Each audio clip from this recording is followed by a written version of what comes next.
예, 안녕하세요. 여러분들 반갑습니다. 여러분들과 함께 시황 좀 살짝 살펴보면서, 어, 여러분들과 다양한 경제 이슈에 대해서 살펴보는 시간을 갖도록 하겠습니다. 뭐 지금은 이제 가장 큰 이슈가 셧다운 관련된 이슈긴 하죠. 그래서 약간 제가 해외 방송을 살짝 살펴봤는데, 지금 뭐 셧다운 이야기 주로 나오고 있고요. 가장 이제 메인 이슈가 셧다운 이슈고, 그 다음에 이제 두 번째가 이제 AI 버블 관련된 이슈에 대해서 좀 전반적으로 분위기를 살펴보고 있는 것 같고, 한국은 오늘 약간 상승 출발했긴 했었죠. 그러다가 이제 막판에 좀 빠진 부분, 아니, 막판에 빠지진 않죠. 그냥 갭상승했다가 이제 결국은 약간 이제 조정받은 거죠. 이제 요런 패턴은 그 일반적인 패턴이에요. 그래 수급만 좀 볼까요? 그래도 수급은 나쁘진 않은데.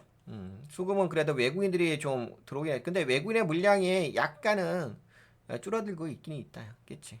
코스피 쪽에서. 코스닥은 던졌다. 코스닥은 좀 많이 던졌는데.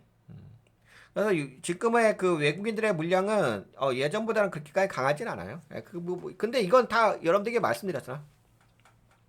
여러분들에게 말씀드린 것처럼 뭐 지금은 추석 연휴가 끼어 있어가지고 지금은 뭐 공격적인 투자 전략으로 가져가기는 어렵고요. 그냥 분위기만 보세요. 어차피 이제 장이 열리는 거는 10월 2일까지만 열리잖아요. 그리고 10월 3일부터는 또 장이 안 열리고 10월 9일까지 휴장이잖아요. 그래서 뭐 한국 시장은 좀 약간 닫혔다? 이제 마무리한다 이렇게 보셔야 될 것 같고, 근데 이제 또 미국장에 투자하신 분들도 계시죠. 아직까지 미국장에서 빠져나오지 못하신 분들, 미국장에서 헤매시는 분들, 지금 이제 한국장에 투자하셔야 될 영역이죠. 뭐 여러분들 아시다시피 한국장이 전 세계적으로 가장 많이 올라왔는데, 미국 증시보다도 더 많이 올랐죠. 이재명 대통령으로 정권이 교체되면서 한국 증시가 뭐 전 세계에서 가장 폭등하면서 올라갔습니다. 그렇죠? 완전 폭등이죠, 폭등. 그래서 지금은 뭐 전 세계 모든 돈이 한국으로 쏠리고 있다라고 볼 수가 있긴 하겠죠. 가장 많이 앞으로도 이제 한국 증시는 전 세계에서 가장 많이 올라갈 것 같긴 합니다. 왜냐하면 제가 여러분들과 그 톡방에서 나눈 정보 보니까는 글로벌 경제 잠깐만요. 글로벌 경제는 내년에는 좀 안 좋아진다 하더라고요. 글로벌 경제는 내년에는 안 좋아지고 한국 경제만 내년에 좋아진다고 하더라고. 그래서 모든 돈은 한국 시장으로 쏠릴 거라고 보여집니다. 그건 이제 자료는 제가 톡방에 올려드렸으니까 그거 보시면 될 것 같고. 그래서 빨리 해외 증시에서 탈출해가지고 국내 증시에 복귀를 하시는 게 좋지 않을까 그런 생각이 있고, 뭐 그럼에도 불구하고 해외 증시에 지금 약간 돈이 이렇게 들어가신 분들도 계시긴 하니까, 해외 증시는 또 추석 연휴라 하더라도 또 미국 증시는 계속적으로 장이 열리긴 하니까 그때 한번 살짝 살짝 보죠. 미국 증시는 이제 휴장은 아니니까. 근데 여튼간에 뭐 오늘 그 미국은 셧다운 이슈가 아까 있다고 말씀드렸죠. 이 셧다운 이슈에 대해서 살짝만 우리 공유를 해볼까요? 이게 셧다운이 좀 어떤 관점이 있는지. 근데 셧다운은 뭐 그렇게 약간 그래도 영향은 있어요. 이게 뭐 경제적인 관점으로 영향이 아예 없는 건 아니에요. 있는데 너무 뭐 공포스럽게 생각할 것까지는 아니에요. 그런 건 아니지만 그럼에도 불구하고 뭐 단기 이벤트적으로 쉬었다는 이슈는 분명히 존재하는 영역이니까 우리가 좀 관심을 둘 필요가 있긴 하겠죠. 근데 너무 심각하게 생각하시지 마시고요. 그래도 시장에 영향은 있는 건 있는 거니까 있는 그대로만 좀 받아들이시면 돼요. 그리고 지금은 약간은 조정의 의미도 있어요. 네, 그래서 셧다운 관련해서 함께 우리 공유해 볼까요? 제가 이거 GPT에다가 정리한 부분이 있을까? 요거 함께 읽어 봅시다. 지금 상황을 쉽게 풀어보면 이렇습니다. 여러분들 이거 셧다운 관련된 이슈예요. 요거 제가 읽어드리는 것보다 PT가 더 잘 읽어주는 거니까 제가 정리한 자료 여러분들과 함께 공유해 보도록 할게요. 이거 이제 이게 셧다운의 어떤 근본적인 상황이 어떻게 되어 있는지 지금 뭐 민주당하고 공화당 그 협상이 좀 잘 안 되고 있죠. 그래서 이제 셧다운이 될 가능성이 지금 현재로서 매우 높은 상태입니다. 그런 상태에서 이제 요 내용에 대해서 함께 전반적인 흐름 그걸 좀 이야기하는 거예요. 지금 상황을 쉽게 풀어보면 이렇습니다. 민주당이 이번에 굉장히 단단히 뭉쳤습니다. 민주당이 당당히 묻히다. 이유는 간단해요. 오바마 케어 보조금. 오바마 케어 그러니까 보조금. 정부가 주는 건강보험 지원금을 반드시 살려내야 한다는 거예요. 이게 없어지면 보험료가 한 해에 몇백 달러씩 훌쩍 오르거든요. 그래서 민주당은 국민 지갑 지켜야 한다라는 명분으로 셧다운 리스크까지 감수하겠다는 거죠. 반면 공화당, 특히 제이디 펜스 부통령은 민주당을 향해 정부를 인질로 잡고 총겨눈거나 다름없다고 강하게 비난합니다. 정부는 열어둔 상태에서 협상하자라는 입장이에요. 협상. 민주당 안에서도 약간의 이견은 있어요. 존 페터먼 같은 일부 의원은 지금 셧다운은 적절치 않다라고 말했죠. 하지만 대체로 분위기는 이번에는 물러서지 않는다 쪽입니다. 여론을 보면 민주당이 자신 있게 나서는 이유도 이해돼요. 건강보험 지원 연장을 찬성하는 사람이 민주당 지지층은 물론이고 무당파 80%, 공화당 지지층 중에서도 절반이 넘거든요. 그러니까 이 문제를 내년 선거에 국민 생활비 절감 카드로 삼겠다는 거죠. 정치적 이슈도 있는 거죠. 투자자 입장에서 보면 단기적으로는 셧다운 때문에 경기 불안과 관공서 업무 차질이 생길 수 있어요. 하지만 중장기적으로는 보조금 연장이 통과되면 헬스케어나 보험 관련 산업에 긍정적인 영향을 줄 수 있습니다. 헬스케어. 결국 이번 싸움은 단순한 예산 협상이 아니라 누가 국민의 지갑을 더 지켜주느냐를 둘러싼 정치적 힘겨루기라고 보시면 됩니다. 그러니까 이게 지금 정치적 힘겨루기의 영역이 있어요. 그런 부분으로 인해서 근데 이제 그게 있는 거지. 이제 민주당 쪽의 오바마 케어 이 보조금 이 부분이 이제 받아들여지게 된다고 한다면은 헬스케어 산업 섹터에 긍정적인 호재로서 영향을 주긴 하겠죠. 근데 이제 지금은 이제 이게 서로 협상이 안 되고 있어요. 그래서 지금은 현재로서는 셧다운이 될 가능성이 크다 이렇게 보는 거죠. JD 벤스 부통령은 민주당을 향해 정부를 인질로 잡고 총을 겨눈 거나 다름없다. 이렇게 강하게 좀 비난하고 있는 거라 가지고 협상이 지금 잘 안 돼요. 물론 이제 최종적으로 어떻게 될지 모르겠어요. 하여튼 근데 지금은 이제 셧다운은 될 가능성이 좀 높다 이렇게 볼 수가 있죠. 그래서 여하튼간에 이건 뭐 또 정치적 이슈니까 정치적 이슈가 그렇게까지 뭐 쉽게 풀릴 영역은 아니잖아요.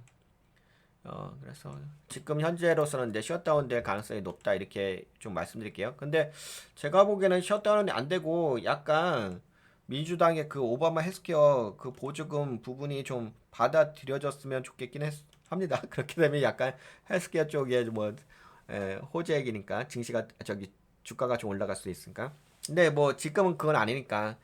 그래서 이게 셧다운이 될 가능성이 있어서 그걸로 인해 가지고 근데 그게 있는 것 같아요. 셧다운 되면 어떤 문제가 있냐면은 이런 문제가 있습니다. 셧다운이 있으면 어떤 문제가 있냐? 네, 그 미국 노동통계국이라고 있어요. BLS가 있는데 정부 셧다운 기간 동안에는 경제 데이터를 발표하지 않을 계획이라고 합니다. 그 법적 예산 문제로 통계 생산이 멈추면 시장 불확실성이 확대될 우려가 있다. 근데 여러분들도 아시다시피 시장이 불확실성이 확대가 된다고 한다면은 안 좋잖아요. 특히 금융시장은 불확실성 너무 싫어하는 거 아시죠? 근데 이제 이게 금요일 날 원래는 이번 주에는 이제 고용보고서 관련된 이제 민간 고용보고서 관련된 것도 있고 또 정부 고용보고서 관련된 것도 있고 해서 금요일 날 최종적으로 고용보고서 발표 있잖아요. 근데 그런 것들이 이제 10월 1일 이후로 셧다운 되면은 발표가 안 되는 거. 근데 이제 민간 쪽은 발표가 될 거예요. 민간 쪽은 발표가 될 건데 정부 쪽에서 발표하는 그 고용 보고서는 발표가 안 된다고 하더라고요. 그럴 계획 없다. 그러면 여하튼간에 뭐 그래도 정부에서 발표하는 게 약간 공신력이 있잖아요. 공식적인 부분이 있잖아. 근데 그런 부분이 발표가 안 된다고 한다면은 아까 이야기한 것처럼 네, 금융시장에는 불확성이 들이오는 거죠. 그러니까 경제적으로 어떻게 될지 모르긴 하겠지만 심리적인 부분에서 불확성이 들이오게 되면은 현재 상황이 예, 좋은 건 아니죠. 그래서 약간 혼란스러운 부분이 있을 수 있고 이렇게 좀 뭔가 불확성이 들이오게 되면은 과감하게 투자할 수 있는 영역이 없잖아요. 그렇죠? 아, 그리고 또 한 가지 이것도 좀 저는 생각이 들어요. 어떤 부분도 좀 고려 대상이냐면은 그 오늘 그 아까 그 기사 보셨어요? 요거 딥식 관련된 이슈인데요. 여러분들 이제 중국의 딥식 LLM AI에 대해서 다들 알고 계시죠? 여러분들 예전에 그런 게 있었잖아요. 딥식에서 네, 퍼포먼스 훌륭한 성능을 발표를 한 소식 때문에 그때 뭐 이제 엔비디아 주가가 팡 빠진 적이 있었잖아요. 여긴가 하여튼간 빠진 적이 있었잖아. 왜냐면 이제 그 딥식이 어떤 퍼포먼스를 냈냐면 엔비디아 그 GPU의 그 연상 퍼포먼스가 적은 칩으로도 예, 성능은 GPT 같은 오픈 AI 챗 GPT 같은 성능을 낼 수 있다는 그 소식이 나오면서 아 그렇게 되면 뭐 GPU가 많이 안 팔리는 거 아니야? 이런 이제 우려 때문에 그때 당시 엔비디아 주가가 엄청나게 빠졌었잖아요. 그런데 요번에도 네 아까 보셨죠? 예, 이거 딥식에서 새로운 버전을 네 차세대 버전을 발표를 했습니다. 근데 이거 되게 중요한 이야기인 건데 이거는 이제 제가 따로 떼서 방송을 좀 진행을 할게요. 이게 그냥 간단하게 이야기한다면은 새로운 모델 버전 뭐 있어요. 3.2 버전인데 우선 이제 여기서 포커싱을 두고 있는 것은 저거예요. 이게 토큰 처리를 하잖아요. 토큰 아시죠? 여러분들이 이제 질문하신 거는 이제 정보 그런 이제 단어들. 이게 토큰 처리를 하게 되면 토큰 양이 많아지게 되면 처리 연산이 많아져요. 그러면 이제 비용이 많이 증가하죠. 그렇게 되면은 비용이 많이 증가하게 되면은 어 뭐 중소기업이라든지 좀 돈이 없는 그런 기업들은 AI를 좀 활용하기가 좀 어려워요. 토큰 처리마다의 그 비용을 이제 지불을 해야 되니까. 근데 이게 어떤 식으로 가냐면은 지금 이야기해야 되나? 조금 이따 이야기해야 되는데 이게 어떻게 어떤 식으로 가게 되냐면은 앞으로 지금은 그나마 뭐 비용이 개인 사용자들은 그렇게까지 뭐 정액제이다 보니까 그렇게까지 부담이 없는데 이 기업들은 그렇지 않아요. 기업들은 이게 토큰 처리당의 비용으로 이제 발생할 수가 있기 때문에 그럼 비용 토큰 처리량이 좀 적어야 돼요. 그래서 적은 양으로 처리해서도 높은 효율을 낼 수 있는 그런 알고리즘이 필요하거든요. 그래서 최근에 제가 계속 여러분들에게 말씀드렸던 것이 뭐 AGI, ASI 그런 거 떠들어대지 말아라. 왜냐면 여기 써 있는 것처럼 토큰의 한계가 있기 때문에 토큰 처리의 한계가 있기 때문에 그런 거 지금은 떠들 때가 아니다. 기술적으로 지금 문제가 있다. 근데 그 기술적인 부분을 해결하기 위해서 챗 GPT 같은 경우는 그 데이터 센터를 더 많이 이제 확장하고 짓는 거잖아요. 근데 이게 개인 사용자들은 괜찮은데 이게 기업 사용자분들은 토큰 처리량 대비 그 비용을 지불을 해야 되는 거니까 그 부분을 좀 해결하기 위해서 요번에 딥시크가 새로운 알고리즘을 좀 적용한 LLM을 발표를 했습니다. 3.2 버전을 발표했는데 그게 이제 스파스 어텐션이라는 이 알고리즘 저기 이런 것을 적용해 가지고 새로운 버전을 발표를 했죠. 토큰 처리에 대한 한계를 약간 본질적으로 좀 극복하기 위한 방안을. 그래서 요것이 뭐 그러니까 이런 것 적은 비용으로도 많은 퍼포먼스의 결과를 뽑아낼 수 있는 네, 그런 것을 그런 LLM AI를 이번에 발표를 했습니다. 근데 이제 이 부분이 그렇게까지 시장에 큰 충격을 주지는 않을 거예요. 왜냐면 여기는 말로는 그렇게 될 수가 있겠다고 해가지고 발표를 하긴 했지만 실제적으로 제가 좀 사용을 해봤는데 차이가 있어요. 근데 겉모습으로 보게 되면은 딥스크도 오픈 AI의 수준까지는 돼요. 제가 보았을 때는 이제 겉모습으로 봤을 때. 근데 직접 사용해 보면 여러 가지 많이 이제 성능상 떨어지긴 하죠. 하지만 그럼에도 불구하고 이렇게 그 스파스 어텐션이란 방식의 LLM을 좀 발표한 이유가 아까 이야기한 것처럼 중소기업들도 예, 좀 적은 비용에 사용할 수 있게끔 보급용으로 해가지고 이게 만들었거든요. 뭐 그런 면은 있어요. 그래서 약간 이게 지금 시장에는 큰 충격은 아닌데 이런 건 있긴 하겠죠. 원래는 그 오픈 AI가 점유할 시장이 있는데 그 오픈 AI가 점유할 시장이 중국일 수도 있는 거잖아요. 근데 그 영역을 딥시크라는 중국 회사가 오히려 적은 돈보다도 높은 성능을 낼 수 있는 그런 서비스로 제공하니까 그런 면에서는 약간 이제 오픈 AI하고 딥시크의 경쟁 구도가 될 수가 있기는 하겠죠. 물론 이제 성능 면에서는 오픈 AI의 그 GPT를 따라갈 수는 없어요. 따라갈 수는 없는데 다만 오픈 AI가 중국 시장에 진출하려고 하는데 이게 있잖아요. 딥식이라는 이 제품이 있잖아. 그러니까 굳이 예전보다는 그렇게까지 공격적으로 침투할 수 없을 수도 있잖아요. 중국에. 그렇죠? 그런 면에서는 어떻게 보면 시장을 약간 뺏길 수도 있겠다. 뺏긴다기보다는 좀 방어할 수도 있겠다 이렇게 보는 거죠. 그렇게 되면 이제 뭐 오픈 AI의 그 매출이 예상한 만큼 더 나오는 데 있어서 한계가 있는 거죠. 저항의 영역이 있는 거죠.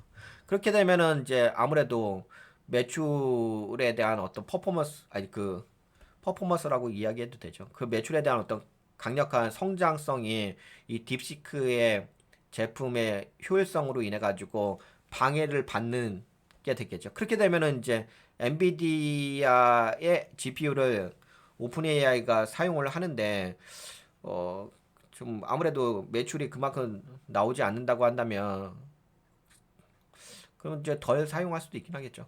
그렇게 되면 이제 AI 시장이 약간은 이제 미국의 AI 시장이 약간 이제 둔화될 수도 있는 부분이죠. 그러니까 경쟁 회사가 있으니까. 그리고 그 이게 또 뭐가 있냐면은 그 딥시크의 LLM은 아까 이야기한 것처럼 적은 퍼포먼스, 그러니까 적은 퍼포먼스라 적은 자원을 활용해서도 높은 결과치를 낼 수 있는 그런 알고리즘을 만든 거잖아요. 스파스 어텐션. 물론 이제 속을 뜯어보면 그 정도까지는 아니긴 한데 그래도 이제 버전업한 부분이 있으니까 그렇게 되면 어떤 부분도 있냐면 굳이 엔비디아의 GPU를 중국에서 사용할 필요가 없어요. 왜? 아니 딥스게 이거 스파스 어텐션으로 이루어진 LLM AI가 발표가 된 거잖아. 그러면 굳이 엔비디아의 그 비싼 GPU 최신 버전을 쓸 필요가 없는 거죠. 뭐 H20이라든지 뭐 예전 버전 써도 이거 딥시의 LLM AI에서는 운영이 가능한 거니까. 그렇게 본다고 한다면 요번에 이제 이 딥시의 이런 AI 발표가 미국의 그 엔비디아라든지 오픈 AI라든지 AI 산업에 악재적인 영향을 줄 수도 있는 그런 근거가 될 수가 있어요. 근원이 될 수 있어요. 왜냐면 저번에도 그랬잖아. 저번에도 딥시기에서 이거 발표됐을 때 LLM 발표됐을 때 오픈 AI가 폭락을 했었잖아. 이해가 되시죠? 그래서 그렇게 무시할 영역도 아니고 또 한 가지는 저런 것도 있어요. 제가 계속적으로 이야기했잖아. 죽어라고 엄청나게 떠들었잖아. 맨날 지금 AI의 가장 큰 문제점은 토큰 처리 한계에 문제점이 있다고 분명히 이야기했잖아. 그거 반드시 해결해야지. 그 다음에 뭐 AGI라든지 ASI를 떠들어댈 수 있는 거지. 말도 안 되는 소리 하고 있어. 토큰 처리도 그것도 제대로 해결도 못한 상태에서 엉뚱한 소리라고 있어. 무슨 AGI를 떠들어대고 있고 AS를 떠들어대고 있어. 정신이 정신이 있는 거 없는 거야. 그래서 계속 이야기했잖아요. 계속 제가 뭐 아니나 다를까 중국은 여기 써 있네. AI 토큰 한 개 있다고 계속 이야기했잖아요. 토큰의 한 개 계속 이야기했구만. 근데 이제 중국의 딥시크라는 이 LLM AI 회사는 토큰 처리 한계가 있다는 것을 느꼈으니까 그 부분은 이제 우회할 수 있는 방안을 제시를 한 거잖아요. 스파스 어텐션 모델로 해서 방안을 제시한 거죠. 물론 이 스파스 어텐션 그 이 트랜스포머의 이 부분이 모든 걸 해결할 수 있는 건 아니에요. 다만 이제 전략적으로 중소기업들 있잖아. 중견기업이나 중소기업, 그러니까 돈을 많이 지불할 수 없는 기업들이잖아. 그리고 중국, 왜냐면 이게 또 미국의 GPU를 또 써야 되는 영역도 있으니까 비용 문제도 있으니까 그러면 경량화되어 있는 LLM을 사용해야 되잖아요. 그리고 이제 미국의 눈치를 안 볼 수도 있고 미국의 제재를 안 받을 수도 있고 뭐 그런 면에서는 딥식의 이 LLM AI가 미국의 그 GPU를 대신할 수가 있고, 그렇죠? GPU를 대신하는 건 아니지만 GPU의 그 성능이 낮은 것을 써도 되는 거고, 아니면은 지금은 어떤 수준이냐면은 그 알리바바인가요? 알리바바인가 어딘가 그 중국 그 반도체 회사들이 저거 만들고 있다고 하잖아요. 그 엔비디아의 GPU를 대처할 만한 그 반도체를 만들고 있어요. 그리고 그 출시도 했고요. 예, 그래서 자국 내에서도 이렇게 경량화된 딥식의 LLM 나오게 되면 굳이 엔비디아를 써야 될 이유는 없는 거예요. 엔비디아 GPU를 꼭 써야 되는 이유는 없는 거예요. 근데 뭐 쓰면 좋죠. 쓰면 좋은데 지금 미중 무역 관계도 있고 그렇게 껄끄러운 영역도 있으니까 결국에는 이제 딥식의 이런 경량화된 LLM 모델을 통해 가지고 경쟁력을 중국이 갖는 거죠. 이거 되게 엄청난 일이에요. 근데 여기서 핵심은 뭐냐면 여기서 핵심은 제가 계속 이야기했잖아. 토큰이라고. 토큰. 아니 토큰 처리도 안 되는데 무슨 AGI를 이야기하고 있고 ASI를 떠들어대고 있어. 정신이 진짜 아니 진짜 무슨 얼마나 아이고 진짜 그러니까 공부를 좀 하지. 여기 기술적 공부 좀 하지. 근데 이거는 공부하셔야 돼요. 왜냐면 제가 계속 이야기했잖아. 미국의 금융시장은, 미국뿐만 아니라 한국도 마찬가지예요.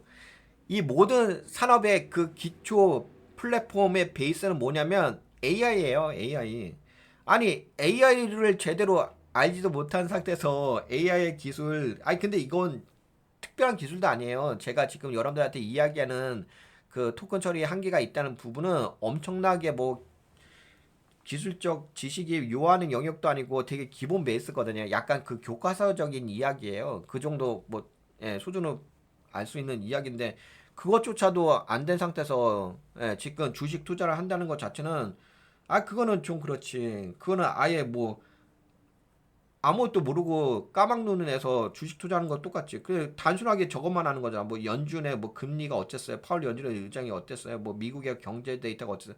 아니 지금 문제가 발생할 수 있는 영역은 AI 버블에서 문제가 발생할 수 있는 영역인데 왜냐면 그렇잖아요. 미국의 증시라든지 글로벌 증시가 뭐 때문에 올라갔어요? AI 때문에 올라갔는데 그 AI 산업이 앞으로 어떻게 되는 거에 따라서 미국 증시의 흐름이 방향성이 정해질 건데 근데 그러면 당연히 AI 기술의 그 한계적 문제점도 알아놓는 게 완전 기초적인 수준 아닌가요? 근데 그것도 모르는 상태에서 주식을 한다? 그런 기술적인 부분도 모르는 상태에서 그래 단순하게 뭐 증시가 올랐어 떨어졌어 이 정도 수준에서 한다? 진짜 그건 너무 아니지. 여하튼 간에 그래서 이 딥식 제가 그래서 이 딥식 관련된 자료에 대해서는 물론 이제 톡방에 그 이 공간적 한계가 있어가지고 그래도 최대한 제가 정리된 자료는 올려드리긴 했는데 이거 괜히 올려드린 거 아니에요. 제가 이거 괜히 올려드렸겠어요. 토큰 처리 한계의 본질에 대해서. 조금 이따 좀 더 자세하게 말씀드릴게요. 조금 이따 좀 더 자세하게 말씀드릴 건데 AI 그 따로 녹화 뜨면서 말씀드릴게요. 근데 이거는 제가 AI 녹화가 중요한 게 아니라 이거는 가치 측면에서 엄청나게 중요한 이슈예요. 제가 계속 이야기했잖아. 이게 토큰 처리에 한계가 있다고 그걸로 인해서 문제가 발생된다고 이야기했잖아요. 그게 토큰 처리 한계가 극복이 안 되면은 나머지는 이 다 문제가 다 발생되는 영역이야. 근본적인 처리의 문제인데. 으. 여하튼 간에 그래서 이거 그 톡방에 이거 자료 많이 올려드렸잖아. 하나, 둘, 셋, 넷, 다섯, 여섯 개나 올려드렸네. 하나의 주제 갖고서. 보통 주제 갖고서 하나만 올려드렸는데 이렇게 올려줬잖아. 제가 미쳤다고 이렇게 올려드렸겠어요. 중요하니까 올려드렸겠지. 제가 뭐 시간 남아돕니까? 여러분들도 시간이 남아드는 것들. 우리가 시간이 남아드는 게 아니잖아. 무슨. 여하튼 간에 그래서 올려드렸고 그러니까 이것도 좀 이슈가 있을 수 있죠. 생각해 보세요. 그럼 여기 CNBC도 시간이 남아 돌아가가지고 이거 올렸겠어요? 내렸나? 지금 내렸구나. 이 아까는 메인을 올렸잖아. 메인으로 중국의 딥시 런치했던 거 넥스트 모델에 대해서. 그래 여하튼간에 중요한 거니까 여하튼간 그렇고요. 그 다음에 이제 금리 관련해서는 뭐 여기 제가 자료를 올려드리긴 했는데 8월에 금리 흐름 이거 좀 보이시려나? 좀 확대해 볼까요? 이 전체적으로 봤을 때는 그 요게 8월 2025년 8월 한국은행 금리 관련된 건데 가계대출은 약간 떨어졌어요. 가계대출의 금리 요 금리 표 있죠. 이 8월 이전보다는 마이너스 0.03 살짝 내려앉긴 했습니다. 어, 주담대 대출은 3.96으로 변동은 없었고요. 근데 이제 여기가 살짝 올라갔죠. 전세 대출 자금하고 전세 자금 대출 금리하고 신용 대출 여기는 살짝 올라갔어요. 근데 요거는 이제 뭐 그 원인은 그 톡방에 남겨 놓았으니까.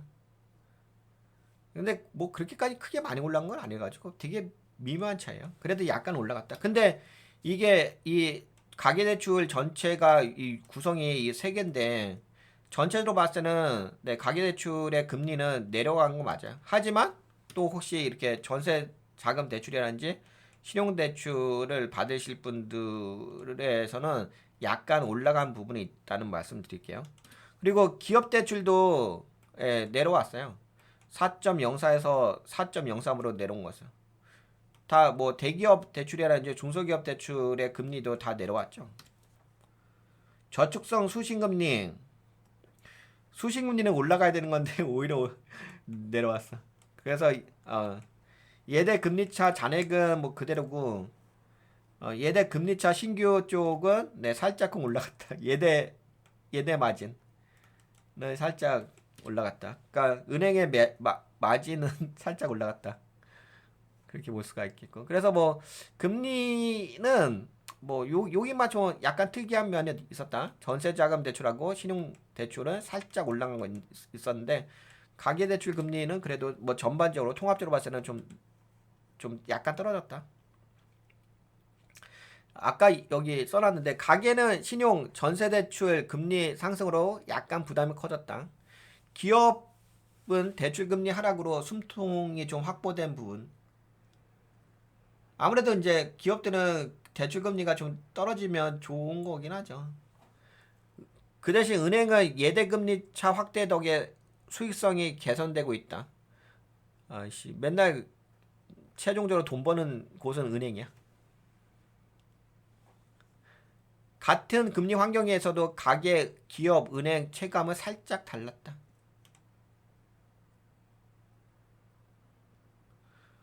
이거 가계대출은 살짝 내려오긴 했어요. 그러니까 총합적으로 보게 되면 4.20에서 4.17로 살짝 내려왔고 기업대출도 4.04에서 4.03으로 내려왔어요. 근데 이제 여기 가계대출에서도 그 전세대출하고 신용대출 그쪽은 약간 올라갔다는 거 금리가 기업대출도 아까 내려왔죠. 저축 근데 이거는 올라가야 되는 건데 그쵸? 수신금리는 올라가야 되는 건데 이건 2.51%에서 2.49로 살짝 내려왔어. 오히려 이제 예대 금리 차는 올라갔고.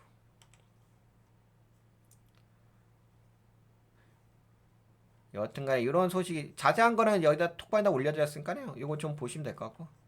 그래서 말씀드렸고. 그 다음에 이제 중국의 어떤 소식이냐. 공식 PMI 49.8 여전히 위축이다. 그리고 민간 PMI는 51.2로 확장세다. 그래서 결론은 무엇이냐? 중국은 내수는 약하지만 수출 중심 제조업의 기회가 더 크다는 분석이.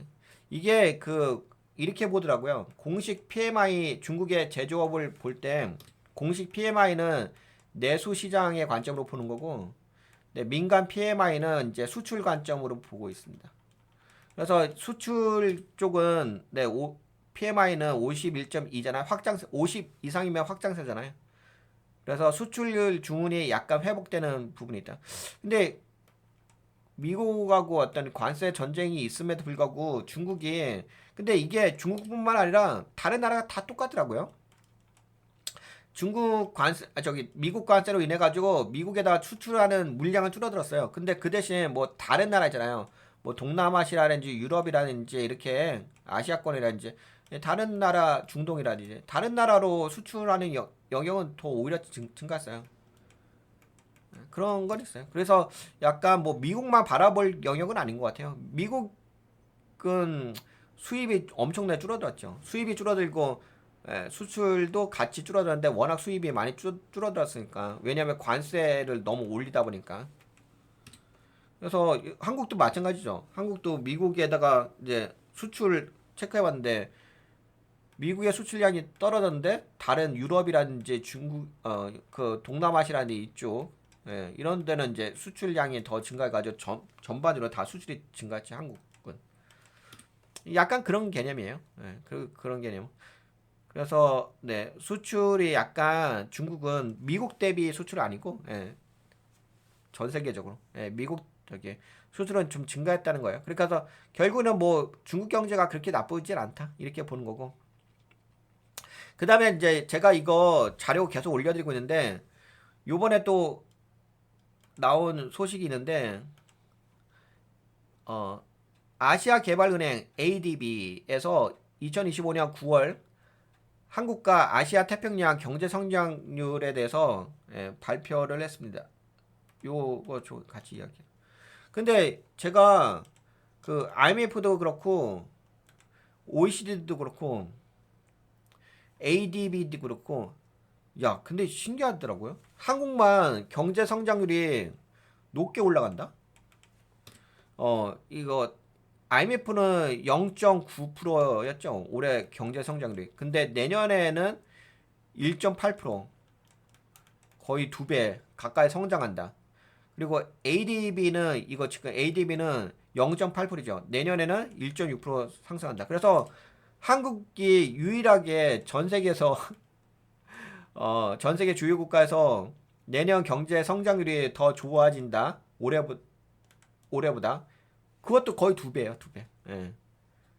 이게 이제 IMF는 0.올해 0.9%로 예상하고 ADB 아시아 개발은행에서는 0.8%로 예상하고 있거든요. 근데 내년에는 IMF는 1.8% 한국이 그리고 ADB 아시아 개발은행에서는 1.6% 여하튼간에 올해보다 내년은 2배 이상 성장한다. 근데 희한한 게 이게 ADB에서도 그렇고 OECD에서도 그렇고 글로벌 경제라든지 미국 경제는 내년에 올해보다 내년은 약간 안 좋아진다 이렇게 되어 있어요. 여기 보시면 아시아 태평양 거기다가 4.8%에서 4.5%로 떨어지죠. 그래서 모든 돈은 이제 앞으로 한국으로 쏠릴 것 같다. 이렇게 좀 예상이 되어집니다. 괜히 지금 뭐 글로벌 경제에서 한국이 가장 많이 올라간 이유가 괜히 올라간 건 아니겠죠? 이유가 있겠죠. 여기 보시다시피 이거 아시아 태평양 요 파란색 하늘색 요거는 이제 이렇게 떨어지죠.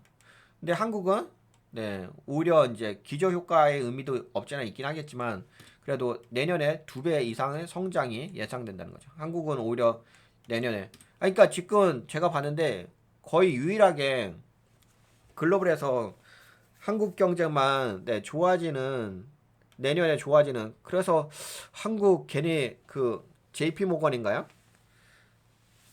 그 다른 투자 은행에서 괜히 한국의 증시가 5천까지도 갈 수도 있겠다라는 전망을 괜히 내놓은 건 아니겠죠?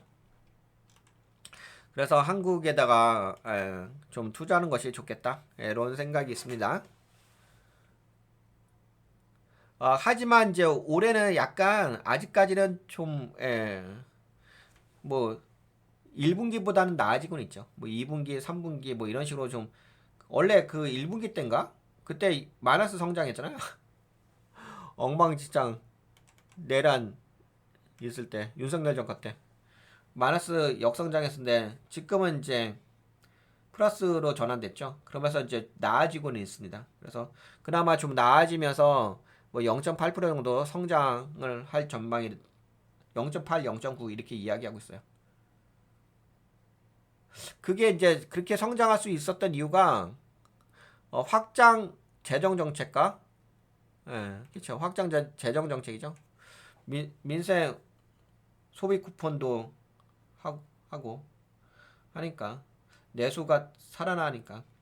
그래서 큰 추락은 막았지만 힘껏 날아오긴 어려운 구도. 올해는 아직까지 그렇고 그나마 좀 방어했다. 그동안 뭐 마이너스였잖아요. 마이너스. 한국 경제 성장률이 마이너스 경제 성장이었잖아요.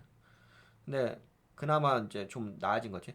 이게 돈이 풀리는 게 뭐 추경일 때도 좀 풀렸긴 했는데 추경에서 살짝 30조인가 그 정도 풀렸고 그 다음에 내년이 이제 내년 예산안에 700조죠. 700 얼마다.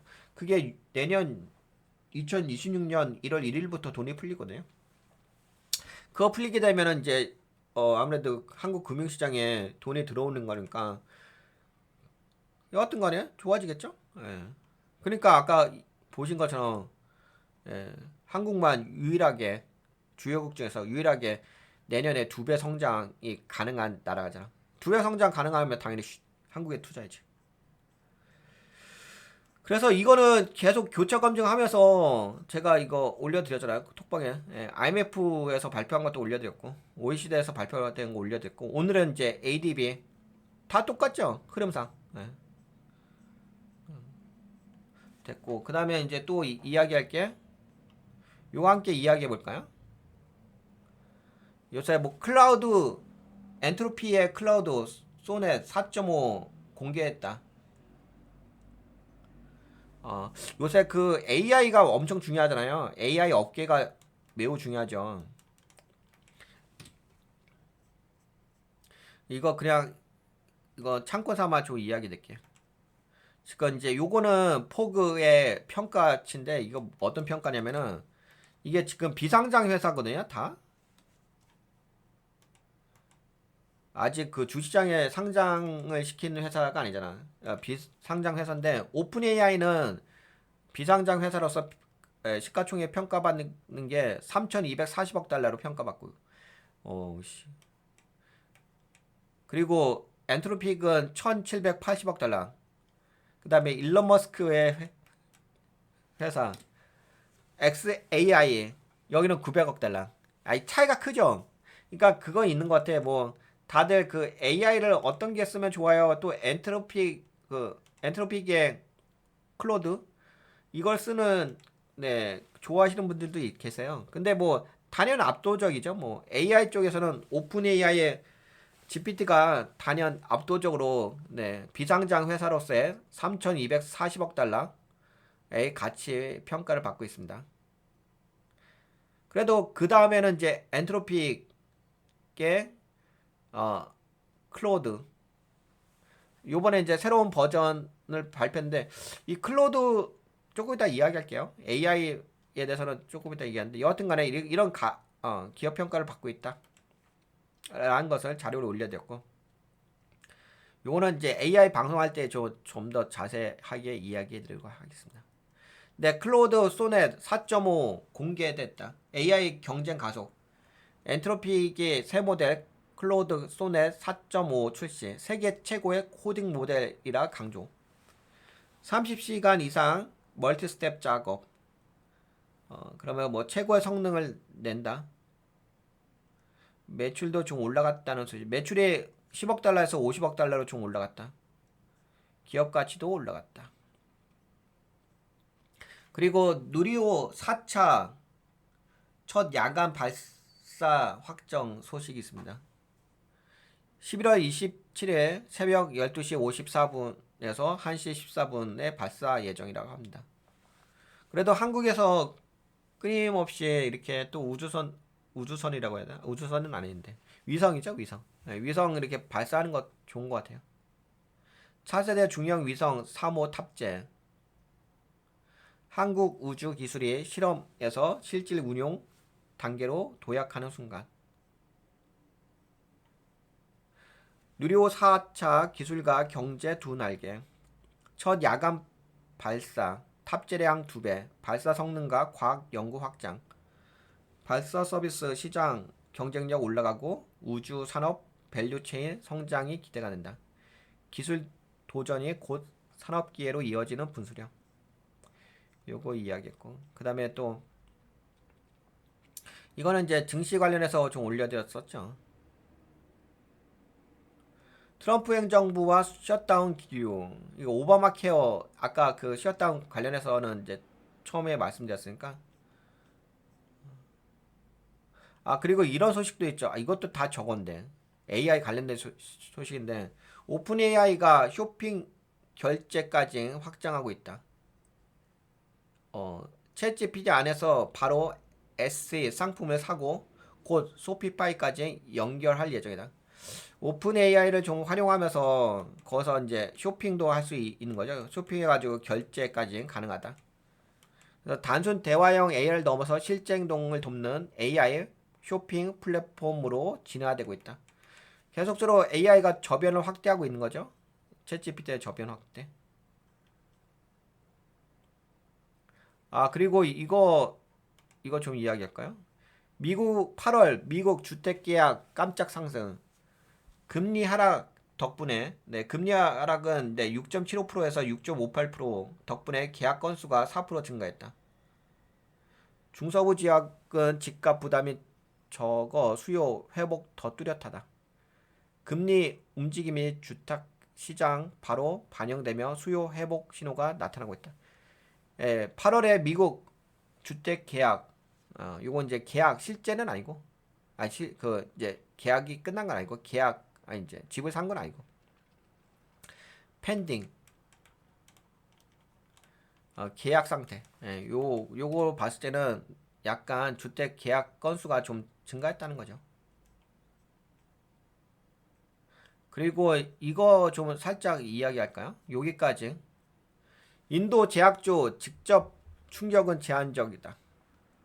이게 무슨 얘기냐면 최근에 그거 미국이 의약품에 대해서 관세 부과한다고 100% 관세 부과한다는 소식이 있었잖아요. 100% 관세 부과한다는 소식.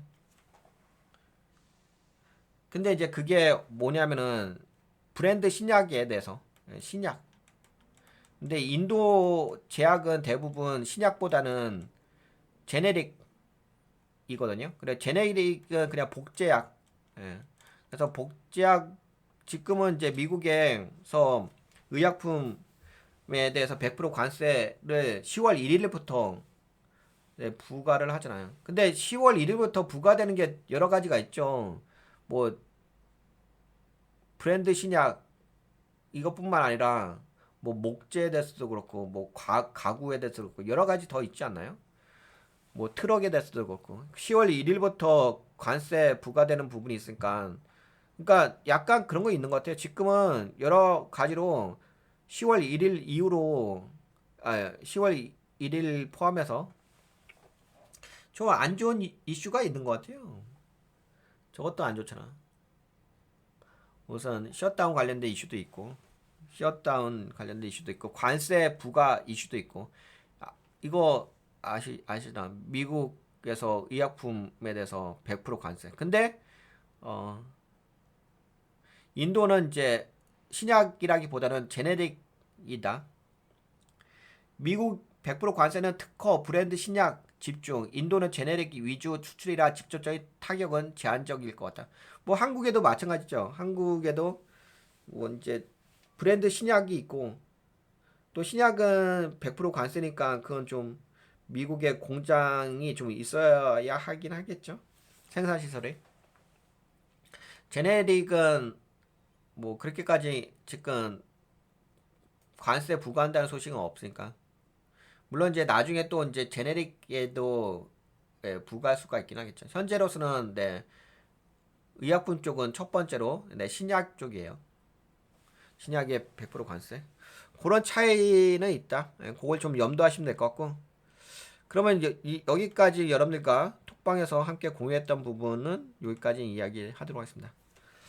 뭐 지금 전반적으로 지금 시황 자체가 좀 애매해요. 뭐 나 그렇게 이게 그런 게 있잖아요. 주가가 올라가려고 한다면 뭔가 호재성 이슈가 있어야 되는데 호재성 이슈는 뭐 그렇게까지 있는 것 같지는 않은데 오히려 이제 10월 1일부터는 아까 이해한 것처럼 미국 관세 의약품도 있고 뭐 트럭도 있고 뭐 여러 가지 있잖아요. 뭐 목재 가구 쪽도 있고 거기다 뭐 셧다운 이슈도 있고 또 셧다운 하게 되면 또 경제 지표 발표도 못하고 정부에서 발표하는 그것도 못하고 그래서 현재 분위기로 봤을 때는 그렇게까지 뭐 주가가 올라갈 만한 그 이슈는 크게 없는 것 같아요. 거기다 뭐 딥식에서도 새로운 버전을 또 발표한 것도 있으니까 네 그걸로 인해서 봤을 때는 제가 보기에는 약간은 뭐 지금은 네 뭐 폭락은 아니라 하더라도 약간 분위기가 그렇게까지 만만치는 않다라고는 이야기할 수 있을 것 같아요. 근데 지금 채권 금리가 약간 떨어진다. 채권 가격이 올라가고 채권을 사네. 채권을 매수한다. 채권 가격이 올라가는데 채권은 통상적으로 안전자산 쪽 아니에요? 근데 이제 그런 건 있죠. 뭐 채권이 좀 떨어지게 되면은 기술주의 채권 금리가 하락하게 되면 기술주의 긍정적인 영향도 있다 이런 이야기를 하는데 근데 제가 보기에는 그렇게까지 만만치는 않은 것 같은데 지금은 뭐 그렇게까지 크게 빠지는 건 아니지만 그래도 현재 상황은 뭐 그렇게까지 호재가 크게 있어 보이지는 않습니다. 뭔가 이제 약간 이슈 같은 게 있어 줘야 되잖아. 뭐 예를 들어서 뭐 최근에 그런 거 있었죠. 엔비디아하고 엔비디아가 오픈 AI에게 뭐 투자한다. 1,000억 달러인가? 그러니까 투자한다는 소식이 있어가지고 그것 때문에 엔비디아가 여기서 반등해서 빵 때려서 올라간 거잖아. 최근에 이건가? 이거 올라왔다가 다시 조정받다 다시 올라왔죠. 그래도 뭐 지금 엔비디아의 흐름으로 보게 된다면 뭐 그렇게 빠지는 차트는 아니에요. 나름대로 이렇게 올라갔을까? 잘하면 뭐 여기 신고까지 왔으니까 네, 더 한번 치면서 올라갈 수도 있긴 하겠지. 네. 지금은 다만 이제 약간 조심스럽게 좀 생각하실 부분도 있어요. 지금 현재 그 채권 저거 선물 지수가 약간 많이 빠지는 건 아닌데 살짝 살짝 약간 조심스럽게 움직이는 게 있거든요. 약간 마이너스잖아요. 지금 너셀이 아니구나. 나스닥이 지금 마이너스 0.07이고 다우가 마이너스 0.15고 너셀이 마이너스 0.24고 지금 S&P도 마이너스 0.15잖아. 이게 제가 오늘 그 아침에 한국의 선물을 좀 봤는데 한국 선물이 살짝 빠졌더라고요. 그래서 오늘 한국 지수가 살짝 눌릴 것 같긴 했었어요. 뭐 아니라 다를까? 살짝 눌렸죠. 코스피가 그러니까 요 정도 빠졌었어요. 선물에서도 야간 선물 지수도. 그래서 살짝 조정받을 수 있을 거긴 한데 지금 뭐 크게 빠지는 건 아니고 살짝 살짝. 뭐 그러니까 올라갈 만한 모멘텀이 그렇게까지 시장에서 보이진 않아요. 올라가려면 어떤 이슈가 딱 터져줘야 되나. 근데 올라갈 만한 이슈가 그렇게까지 썩 보이는 건 아니라 가지고 뭔가 이제 호재성의 부분이 느껴지지가 않아. 계속적으로 뭐 AI 버블 이야기하고 있잖아요. AI 버블 이야기하고 있지. 거기다 셧다운 이야기하고 있지. 셧다운 문제가 그게 셧다운 자체가 큰 문제가 아니라 셧다운이 되면은 아까 이야기한 것처럼 그 미국의 뭐 통계청이라든지 미국 정부에서 공식적으로 경제 지표를 발표를 안 한다고 하잖아요. 안 하는 게 아니라 못 하는 거죠.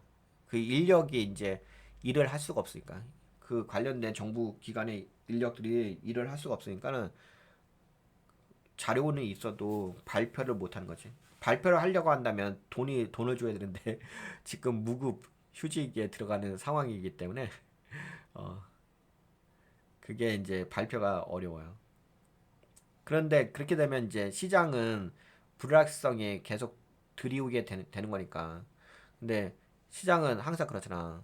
뭔가 불확실성이 들이오게 되면은 내가 돈을 투자하기가 좀 불편하잖아. 그래서 현재로서는 뭐 그렇게까지 썩, 예, 뭐 증시가 올라가는 데 있어서 썩, 예, 호재성 이슈가 뭐 올라갈 수가 있긴 하겠죠. 뭐 증시야 뭐 나스닥이라든지 뭐 그런 건 올라갈 수 있는데 현재 분위기로 봤을 때는 뭐 그닥, 예, 그닥 뭐 이렇게 분위기가 그렇게 썩 좋은 것 같진 않아요. 너무 좋다 이런 건 아닌 것 같아요. 약간은 그나마 좀 제가 보기에는 버티고 있다. 뭐 그래도 뭐 지금 시장이 크게 폭락하는 건 아니잖아. 예, 여기 반등한 것도 있고 하니까 폭락한 건 아니라서 그냥 버티고 있다 이렇게 보면 될 것 같아요. 네, 이 정도 약간 증권 시황 이야기할까요? 시황은 요 정도 이야기하고 요거 정도 이야기한다면 이제 그 AI 관련해서 좀 언급 좀 할게요.